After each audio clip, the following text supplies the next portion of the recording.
하나님 말씀 함께 나누겠습니다. 신약성경 요한복음 10장 말씀입니다. 요한복음 10장 9절에서 10절까지 말씀. 신약성경 요한복음 10장 9절에서 10절까지 말씀. 본문이 길지 않습니다. 우리 한 목소리로 같이 읽도록 하겠습니다. 같이 읽겠습니다. 내가 문이니 누구든지 나로 말미암아 들어가면 구원을 받고 또는 들어가며 나오며 꼴을 얻으리라. 도둑이 오는 것은 도둑질하고 죽이고 멸망시키려는 것뿐이요 내가 온 것은 양으로 생명을 얻게 하고 더 풍성히 얻게 하려는 것이라. 아멘. 오늘 본문에서 예수님은 자신을 우리의 목자로 그리고 우리를 목자 되시는 예수님의 양으로 표현을 하고 계십니다. 이 설정과 비유가 우리에게 참 많은 것들을 고민하도록 만드는데요. 가장 먼저 생각해 볼 것은 인간은 어딘가로 들어가는 존재다, 어딘가로 진입하는 존재다라는 거예요. 본문 9절 상반절을 보니까 내가 문이니 누구든지 나로 말미암아 들어가면 이렇게 돼 있어요. 예수님이 문이시다. 그리고 우리는 그 문으로 들어가는 존재다. 이렇게 말씀을 하시죠. 실제로 모든 인간은 이 땅에 태어나자마자 어딘가로 들어가기 시작합니다. 탄생과 동시에 가족 공동체 안으로 들어가고요. 성장하면서 다양한 관계와 사회 안으로 들어가죠. 우리가 보통 학교를 갈 때도 가장 흔하게 사용하는 표현이 뭡니까? 입학, 학교에 들어간다, 진학 이렇게 말하잖아요. 얼마 전 수학능력 시험 있었는데요. 수험생들이 그렇게 열심히 노력하며 공부했던 이유 뭡니까? 자신이 원하는 학교에 들어가기 위해서요. 이후에는 각자 진로에 따라 부르심에 따라 상급 학교에 들어가기도 하거나 또는 회사에 들어가기도 합니다. 이것을 가리켜 또 우리가 입사한다 이렇게 표현을 해요. 이처럼 인간은 이 땅에 존재하면서 다양한 사회, 집단, 구성원으로 진입합니다. 들어가는 거예요. 어딘가로 들어가서 그 안에서 소속감과 정체성을 갖습니다. 그리고 그 정체성으로 스스로를 인식하고 타인에게 자신을 설명하거나 소개하죠. 그래서 우리가 어떨 때 불안해합니까? 이 정체성이 없을 때, 소위 말하는 소속감이 없을 때 외롭다, 불안하다, 불편하다 이런 느낌을 갖게 되는 거죠. 이게 바로 모든 인간에게 나타나는 보편적인 모습이에요. 어딘가로 들어가는 존재, 진입하는 존재. 이 들어가는 과정에서 중요한 게 뭡니까? 문이에요. 어디로 들어가느냐를 결정짓는 것, 다시 말해서 목적지를 결정하는 중요한 요소가 바로 문입니다. 이 정확한 문으로 들어가지 않으면 내가 원하는 목적지에 도착할 수가 없는 거죠. 제대로 된 문을 찾아서 열고 들어가지 않으면 원하고자 하는 곳으로 들어가기가 어려운 거예요. 제 고향이 인천인데요. 인천에 유명한 명소 중에 부평 지하상가라고 있어요. 아마 들어본 분도 계실 거예요. 제가 알기로는 이 부평 지하상가가 대한민국에서 가장 크고 긴 지하상가가 이 부평 지하상가예요. 궁금하신 분은 굳이 가보실 필요는 없어요. 다 똑같이 생겼어요. 가지 마세요. 제가 이제 검색을 해서 전체 그 지도를 이렇게 찾아봤어요. 이곳이 모두 6개의 구역, 6개의 존으로 구성이 되어 있고 출구만 모두 31개예요. 제가 고등학교를 이 동네에서 나왔거든요. 부평에서 나왔는데 이곳이 학교에서 멀지 않은 곳에 있어서 자주 갔습니다. 가서 막 논 건 아니고 그냥 이렇게 자주 갔어요. 3년을 꼬박 돌아다녔는데 결국 완벽하게 그 지하상가의 구조와 위치와 방향을 졸업할 때까지 다 파악하지 못했습니다. 지금은 그때보다 더 복잡해진 것으로 알아요. 진짜 복잡합니다. 길 한번 잘못 들어서면 다시 길을 몇 번씩 오르락 내리락 해야지 원하는 목적지에 갈 수 있을 정도로 참 복잡하게 목적지를 찾아 헤매야 했던 기억이 아직도 있어요. 잘못된 문으로 들어가면 원하는 목적지에 도착하는 것이 너무 어려운 거죠. 여러분, 우리의 인생도 다르지 않습니다. 제대로 된 문을 찾지 못하면 그때부터 방황하게 됩니다. 여기가 바른 길인 줄 알고 갔는데 막상 가보니 막다른 길이에요. 이 문이 내가 원하는 길로 연결되어 있는 줄 알고 그것으로 갔는데 상상하지도 못했던 전혀 엉뚱한 곳에 도착하게 되더라는 것이죠. 이런 의미에서 문은 우리가 내리는 결정 또는 선택을 의미한다라고 말할 수도 있어요. 어느 문으로 들어가는가, 그것이 우리의 목적지를 결정하고 어느 문으로 들어가서 어떤 선택을 내리는가가 우리 인생의 많은 것들을 바꾸어 놓을 수 있다라는 거죠. 프랑스 철학자 장폴 사르트르가 했던 유명한 말이 있죠. 인생은 비, 벌스와 데스 사이의 초이스다. 진짜 맞는 말 아닙니까? 실제로 우리의 인생은 수많은 선택과 결정으로 이루어져 있습니다. 우리의 크고 작은 결정들이 모여서 우리의 인생을 바꾸기도 하고, 그리고 우리의 운명 자체를 바꿀 수도 있다라는 거죠. 그러므로 진짜 우리 인생에서 중요한 게 뭐예요? 어떤 결정을 내리는가? 다시 말하면 어느 문으로 들어가는가? 이것이 너무 중요한 문제라는 거예요. 예수님은 우리에게 자신을 소개하시면서 나는 문이다 이렇게 말씀하세요. 나는 문이다. 비슷한 표현으로는 길이라는 표현도 주님이 사용하시는데요. 요한복음 14장 6절 말씀 우리 같이 한번 읽어볼까요? 요한복음 14장 6절 같이 읽겠습니다. 예수께서 이르시되 내가 곧 길이요 진리요 생명이니 나로 말미암지 않고는 아버지께로 올 자가 없느니라. 이렇게 말씀하세요. 그럼 정리를 한번 해볼까요? 예수님은 스스로 양들의 문이시다. 그리고 길이시다라고 말씀하십니다. 문과 길의 공통점 뭡니까? 목적지를 결정한다는 거예요. 그것을 통해서 어딘가에 도달할 수 있고 어딘가로 나아갈 수 있다라는 겁니다. 예수님이 자신을 가리켜서 문이고 길이라고 말씀하시는 이유는 예수님 자신이 인간의 인생에 있어서 아주 중요한 결정의 요소, 반드시 결정해야만 하는 그 대상이 되신다라는 것입니다. 예수님을 선택하느냐, 선택하지 않느냐는 물론 각자의 선택이겠지만 그 선택으로 말미암아 한 사람의 인생과 영혼의 때가 송두리째 바뀔 수도 있다라고 우리에게 말씀하고 있는 거죠. 본문을 통해서 또 한 가지 생각해 볼 수 있는 것은 인간은 무언가의 방문을 받는 존재다라는 것을 확인해 볼 수 있습니다. 본문 10절 상반절 보니까요. 도둑이 오는 것은 도둑질하고 죽이고 멸망시키려는 것뿐이요 내가 온 것은 이렇게 돼 있어요. 그럼 무슨 말입니까? 인간, 본문에서는 그 대상이 양이죠. 어떤 대상들이 양을 찾아온다는 거예요. 양은 어떤 대상의 방문을 받는 존재다라고 말씀해요. 여러분, 자연은 양을 그대로 내버려 두지 않습니다. 방목 상태에 놓여져 있는 양은 반드시 누군가 또는 무언가의 방문을 받게 된다라는 거죠. 여러분, 이것은 인간의 실존과도 매우 유사합니다. 인간의 영혼에, 우리의 영혼에 진공 상태는 존재하지 않습니다. 이게 무슨 말이에요? 우리는 늘, 항상, 언제나 무언가의 방문을 받는다는 거예요. 어떤 사건, 어떤 사람, 그리고 그로 인한 어떤 생각 등등 그 무언가가 늘 우리를 자극합니다. 그리고 우리에게 메시지를 던집니다. 우리를 주장합니다. 그리고 우리를 차지해요. 한마디로 우리에게 영향력을 주는 대상이 있다는 거예요. 외부의 영향력으로부터 완전히 자유로운 인간은 이 세상에 존재하지 않습니다. 여러분, 이 땅을 살아가는 모든 사람에게는요, 각자가 저마다의 아젠다가 있어요. 다른 말로 자신만의 이슈, 자기에게 중요한 어떤 안건, 의제인 거죠. 각자가 추구하는 가치, 중시하는 대상, 소중히 여기는 삶의 패턴, 그리고 그 가운데에서의 우선순위들이 저마다에게 다 정해져 있다는 거예요. 여러분, 이것을 우리가 어떻게 알 수 있습니까? 여러분이 사용하고 있는 에너지, 그죠? 나의 에너지를 어디에 사용하고 있는가? 더 쉬운 거, 여러분들이 사용하고 있는 시간, 여러분들이 시간을 어디에다 많이 사용하고 있는가를 보면 그것이 여러분들의 아젠다이고 여러분들의 이슈인 거예요. 여러분들이 시간을 가장 많이 사용하는 일, 여러분이 가장 고민하며 염려하고 머릿속에 담아두고 있는 것, 여러분의 감정을 많이 좌우하고 있는 것, 그것이 뭡니까? 그것이 여러분들의 아젠다고, 그 아젠다를 보면 여러분들의 모습이 어떤지를 확인해 볼 수 있는 거죠. 그 가시나무라는 노래가 있습니다. 좀 오래된 노래인데, 이 원곡은 1988년에 하덕규 씨라는 분이 불렀고요. 이후에는 2000년에 그 조성모라는 가수가 또다시 리메이크해서 많은 사람들에게 알려줬습니다. 이 두 사람을 다 알고 계신 분은 좀 연로하신 분이고, 한 번만 알고 있어도 좀 그래요. 어쨌든 둘 다 모르면은 아직은 괜찮구나 이렇게 생각하시면 돼요.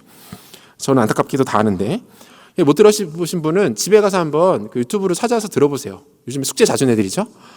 그 조성모 씨가 만든 그 뮤직비디오하고 굉장히 이렇게 아름답게 잘 이렇게 만들어져 있어요. 이 노래 가사가 이렇습니다. 내 속엔 내가 너무도 많아서 당신의 쉴 곳 없고, 내 속엔 헛된 바램들로 당신의 편할 곳 없네. 내 속엔 내가 어쩔 수 없는 어둠, 당신의 쉴 자리를 뺏고, 내 속엔 내가 이길 수 없는 무성한 가시나무 숲 같네. 이 노래를 이렇게 들어보면 그 멜로디도 그렇지만 특별히 가사가 인간에 대한 이해가 참 깊다 이런 생각을 갖게 합니다. 뭐라고 말해요? 내 안에 뭐가 있다는 거예요? 너무나도 다양한 나 자신의 모습이 있다고 말하죠. 나의 헛된 발음들이 있대요. 헛된 발음들. 손을 댈 수조차 없이 짙은 어둠의 모습들이 있다라고 말하고요. 내가 그렇게 이겨보고자 극복해보고자 애를 쓰고 노력해도 결코 이길 수 없는 것들이 내 안에 여전히 남아있다. 그죠? 이 모든 것들이 어떻게 해요? 마치 가시나무 숲처럼 복잡하고 거칠게 뒤엉켜 있다. 이게 나다. 이렇게 말하고 있는 거예요. 여러분, 이러한 개인의 아젠다는요, 우리에게 탐욕과 집착의 형태로 찾아오기도 합니다. 요즘 우리가 묵상하고 있는 매일 성경 본문이 사사기잖아요. 지난주에 기드온에 대한 이야기들이 계속 나왔어요. 이 사람 어떻습니까? 처음에는 상당히 소심하고 유약한 인물이었습니다. 그런데 그가 권력과 욕망이라는 아젠다의 방문을 받게 됩니다. 권력과 욕망이 그에게 찾아와요. 그리고 그것에 사로잡히게 되죠. 이후 그는 어떻게 됩니까? 스스로를 높이기 시작합니다. 사람들 위에 군림해요. 말로는 내가 왕이 될 수 없다, 왕이 되지 않겠다라고 말하지만 이미 그의 행동과 결정과 마음 깊은 곳에서는 하나님을 건너뛴 왕의 모습으로 백성들 사이에 군림하려는 그의 욕망과 탐욕이 나타나고 있는 것들을 보게 돼요. 여러분, 때로는 아젠다가 우리에게 두려움과 상처, 염려의 모습으로 찾아오는 경우들도 있습니다. 대표적인 예가 사울왕인데요. 왕이었던 그가 두려워하며 근심했던 대상이 있었습니다. 누구죠? 다윗이에요. 그는 자신의 왕권이라는 이 권력이라는 아젠다를 지키기 위해서 다윗을 크게 두려워하게 됩니다. 두려웠기 때문에 반드시 그를 제거해야만 했던 것이 사울의 불안함이었던 거예요. 여러분, 이러한 개인적인 아젠다들이 여러분들의 삶의 주변에 파편적으로 산발적으로 머물러 있다면 그것은 그렇게 큰 문제가 되지 않습니다. 그런데 이것들이 우리의 중심으로 들어오기 시작하고 나아가 우리의 마음의 왕좌에 앉아서 나를 컨트롤하기 시작하면 그때부터 문제는 심각해지는 겁니다. 아젠다가 아이돌, 즉 우상이 되어버리는 거예요. 이렇게 우리의 아젠다들이 아이돌, 우상이 되어버리면 그것은 우리 자신을 파멸로 몰아가기 시작합니다. 하나님이 아닌 다른 대상들, 그것이 아무리 좋은 것이라 할지라도 그것이 누가 보아도 나쁜 것, 악한 것이 아닌 누구에게조차 좋은 것으로 여겨지는 것이라 할지라도 그것이 하나님의 자리를 차지하기 시작하면 그때부터 그 사람은 서서히 말라 죽어갈 수밖에 없게 된다라는 거예요. 여러분, 하나님이 아닌 다른 대상이 우리를 장악하게 되면 나타나는 현상이 딱 두 가지입니다. 뭡니까? 욕심 아니면 두려움. 그죠? 탐욕과 공포가 우리 안에 반복적으로 나타납니다. 때로는 욕심이 우리를 삼킵니다. 때로는 무언가가 우리를 불안하게 만듭니다. 왜 그럴까요? 이유는 한 가지. 내 마음의 보좌에 하나님이 계시지 않기 때문에 일어나는 일들이에요. 여러분, 스스로를 잘 한번 돌아보세요. 나도 모르게 무언가에 집착하고 있지는 않습니까? 무언가가 내 머릿속에 꽉 박혀서 마음의 묵직하게 자리에서 나를 놓아주지 않고 있는 그것이 오늘 나의 모습은 아닙니까? 또는 염려하는 것, 두려워하는 것으로 인하여 불안해하고 있습니까? 잠을 자려고 누웠는데 잠이 오지 않아요. 어떤 대상, 어떤 사람, 어떤 상황과 환경이 나를 불안하고 두렵고 떨게 만들고 있지는 않습니까? 무엇입니까? 여러분들의 아젠다가 아이돌로 변질된 거예요. 우리가 관심 두고 있었던, 우리가 중요하다고 여기던 나름의 것들이 우리 가슴에 깊은 곳에 들어와서 우리에게 우상이 되어버렸기 때문에 생기는 일들이다라는 거죠. 이러한 우리에게 오늘 주님은 아주 반가운 소식을 말씀하십니다. 그것은 무엇입니까?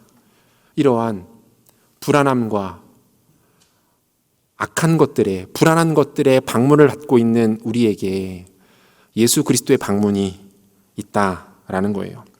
우리를 찾아오신 그분은 우리를 향하여서 이렇게 말씀하시는데요. 우리가 다시 한번 오늘의 본문 9절과 10절을 한 목소리로 한번 천천히 한번 읽어보도록 하겠습니다. 같이 한번 읽겠습니다. 내가 문이니 누구든지 나로 말미암아 들어가면 구원을 받고 또는 나가며 나오며 꼴을 얻으리라. 도둑이 오는 것은 도둑질하고 죽이고 멸망시키려는 것뿐이요 내가 온 것은 양으로 생명을 얻게 하고 더 풍성히 얻게 하려는 것이라. 아멘. 예수님 오늘 저와 여러분들에게 이 말씀을 통해서 두 가지 약속해 주십니다. 예수님의 약속 첫 번째, 예수님 우리에게 생명을 주시겠다 약속하세요. 여러분, 약속의 신뢰도는요, 약속의 대상이 가지고 있는 능력과 반드시 비례합니다. 약속을 얼마나 신뢰하고 믿을 수 있는가 어떻게 알 수 있냐면 이 약속을 나에게 해주는 사람이 어떤 능력을 가지고 있는가를 보면 확인할 수 있다는 거죠. 약속의 내용이 아무리 성취되기 어려워 보이고 심지어 허황돼 보인다 하더라도 그 약속을 하는 사람이 그만한 능력이 있고 그 정도의 힘을 가지고 있으면 그 믿을 수 있는 거죠. 그 신뢰할 수 있다는 거예요. 최근에 제가 우리 둘째 딸한테 스마트폰 사줬어요. 개인적으로는 전혀 계획이 없었거든요. 저희 집은 최소 6학년 이전에는 스마트폰 갖는 거 아니다. 나름의 철칙이었어요. 그런데 갑자기 그렇게 됐어요. 진짜 그렇게 됐어요. 이 녀석이 이제 우리 교회 아동부에서 주최하는 성경 암송 대회를 이렇게 참가했거든요. 예, 엄마가 신청을 한 거죠. 모르게. 그래서 이 사실을 알고 나서 분노와 함께 막 스트레스, 짜증을 내는 거예요. 너무 하기 싫어하는 거예요. 엄마하고 이것을 가지고 막 실랑이를 벌이는 모습이 옆에서 보는데 제가 마음이 안 좋더라고요. 그래서 제가 그 자리에서 진짜 즉흥적으로 이렇게 던졌습니다. 너 이번에 성경 암송 대회 1등하면 아빠가 스마트폰 사줄게. 이 말을 내뱉고 나서 얘가 3초 만에 실수했다. 이건 아니었는데. 이 이야기를 듣자마자 이 녀석이 눈이 그렇게 크지도 않은데 갑자기 눈이 바짝바짝 빛나면서 얼굴에 막 이렇게 평소 의욕이 이렇게 많은 친구가 아니거든요. 지금 듣고 있으면 안 되는데 이렇게 의욕이 많은 친구가 아닌데 막 의욕이 이렇게 차오르는 게 이렇게 겉으로 보이는 거예요. 이거 실수했다. 제가 스스로 이제 마음을 가다듬고 정신을 좀 차렸습니다. 안심해, 못할 거야. 어림없어. 설마 1등 하겠어? 그런데 결국 스마트폰을 사주게 됐어요. 물론 자랑스러운 마음도 있겠죠. 왜 없겠습니까? 이 아이에게 두 가지 마음의 작용이 있었던 것 같아요. 하나는 뭡니까? 스마트폰에 대한 갈망, 사모함. 당연한 거죠. 이거 내가 가져야겠다. 얼마 전에 언니를 사준 적이 있었거든요. 그거 보고 더 자극이 됐던 것 같아요. 두 번째 뭐예요? 아빠를 믿은 거예요. 더 구체적으로는 뭡니까? 아빠의 능력을 믿은 거죠. 아마 언니가 가가지고 이런 약속했다면 안 믿었겠죠. 언니가 와가지고 너 1등 하면은 언니가 스마트폰 사줄게. 니나 잘해라. 뭐 이러면서 막 싸우고 뭐 그랬겠죠. 뭐 언니가 무슨 수로 뭐 무슨 권한으로 이렇게 물으면서 아마 당연히 이 딜에 응하지 않았을 겁니다. 그런데 이 아이에게 아빠는 다르죠. 아빠에게는 스마트폰을 사줄 경제적인 능력이 있고 권한도 있다는 것을 뭡니까? 이 아이가 신뢰한 거예요. 그래서 마음을 고쳐먹었고 나름 노력을 했고 결국 원하는 목표를 이루어낸 거죠. 여러분 마찬가지 아닙니까? 주님께서 우리에게 나는 너희에게 생명을 주겠다 이렇게 말씀하세요. 우리 주님이 우리에게 생명을 주겠다고 말씀하세요.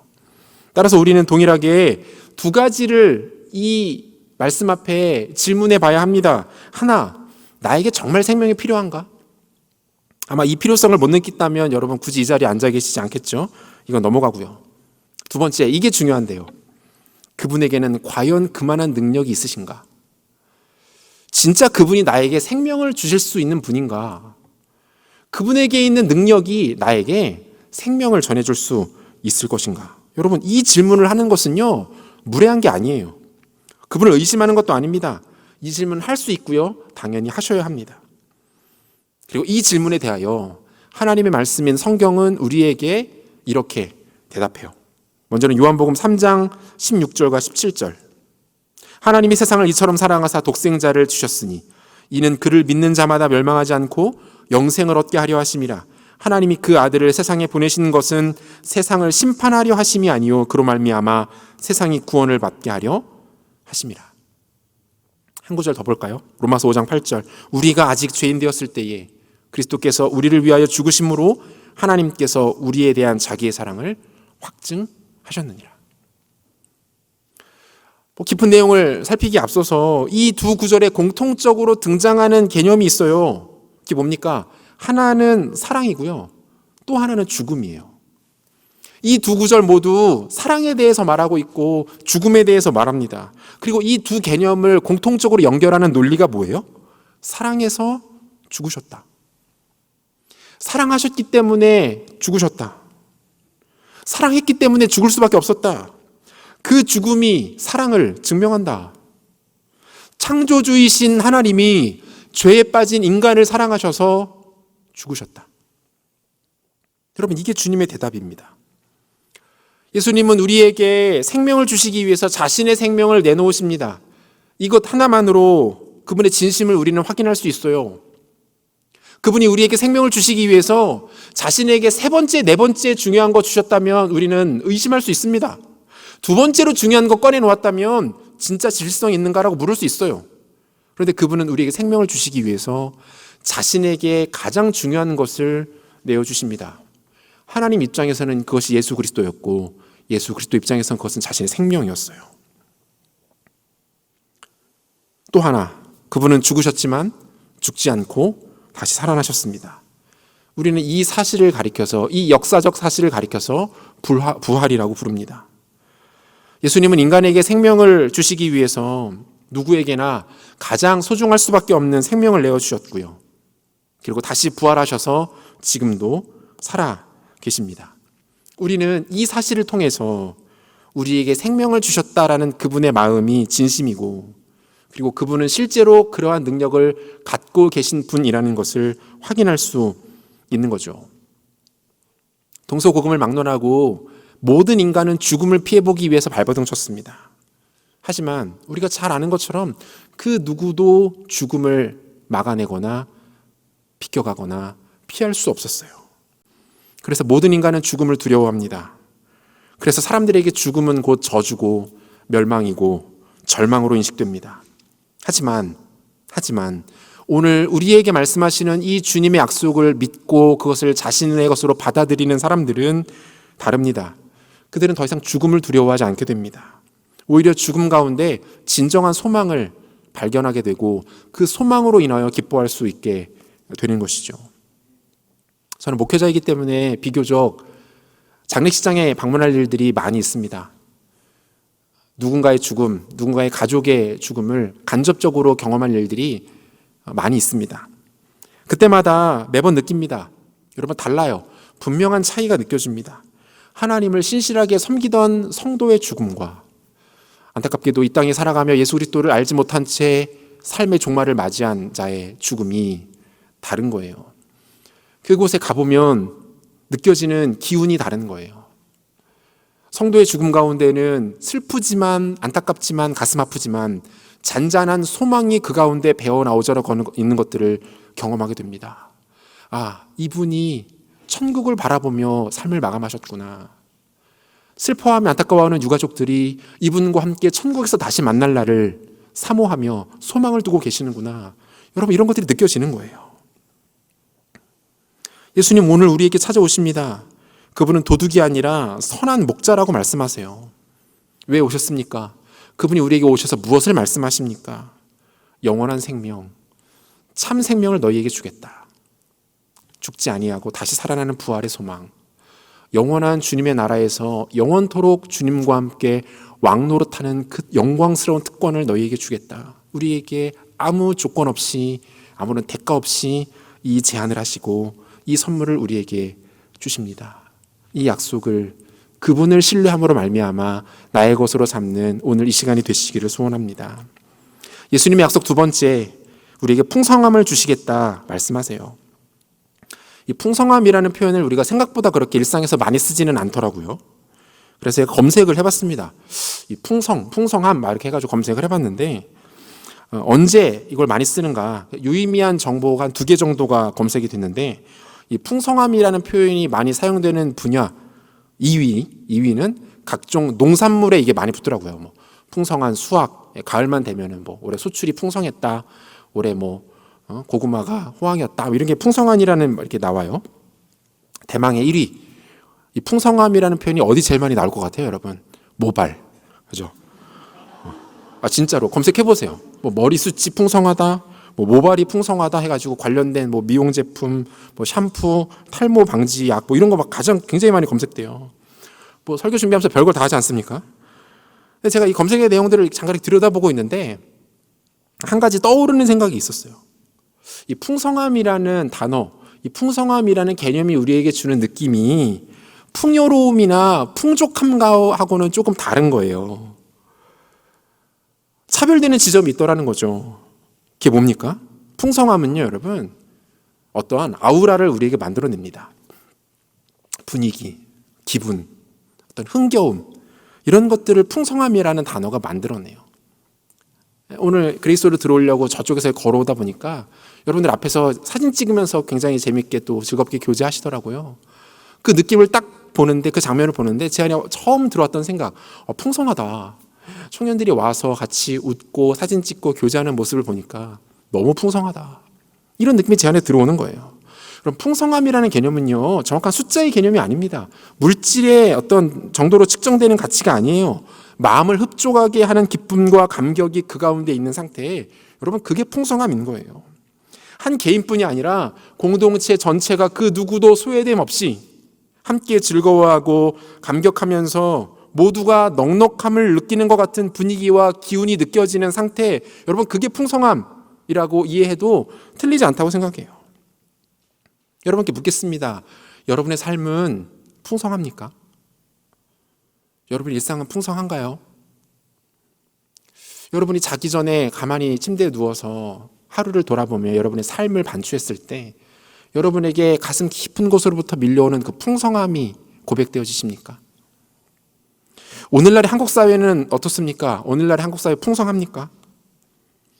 지금 우리는 분명히 풍족한 삶을 살고 있다, 풍요로운 삶을 살고 있다라고 말할 수 있을지는 몰라도 풍성한 삶을 살고 있다라고 말하기는 어려울 것 같아요.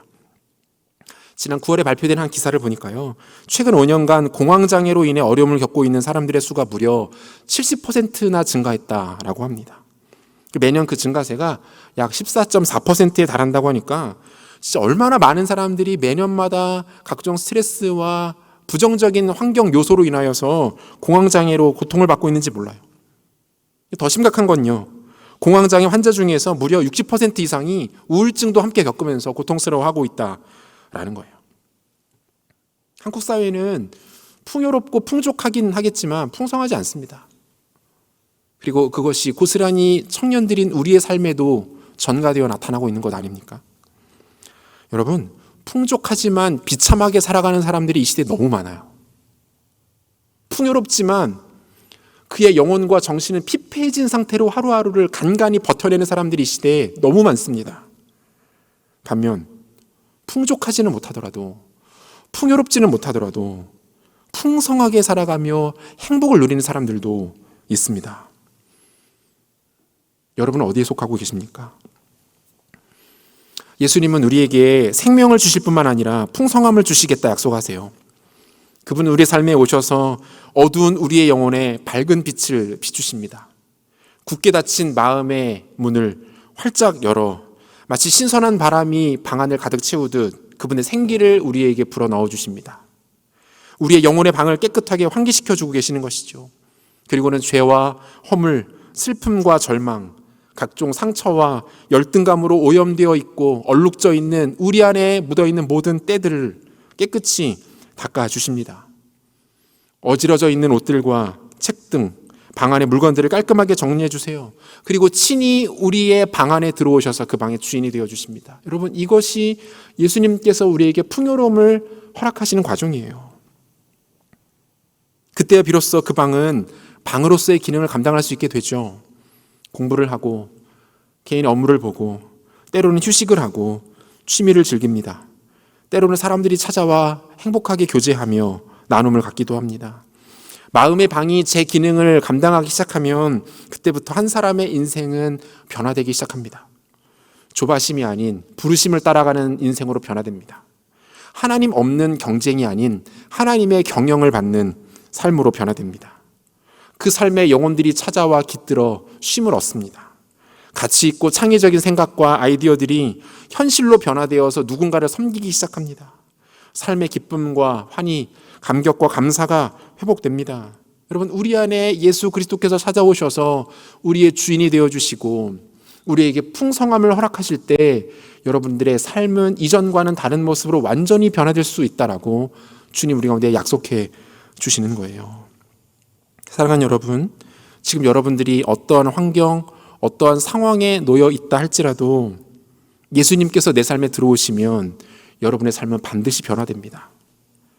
그분이 내 인생의 주인 되어 주시면 그 누구라도 아무리 무너지고 암울한 삶을 살아가는 것 같더라도 그 사람 풍성한 삶으로 회복될 수 있는 거예요.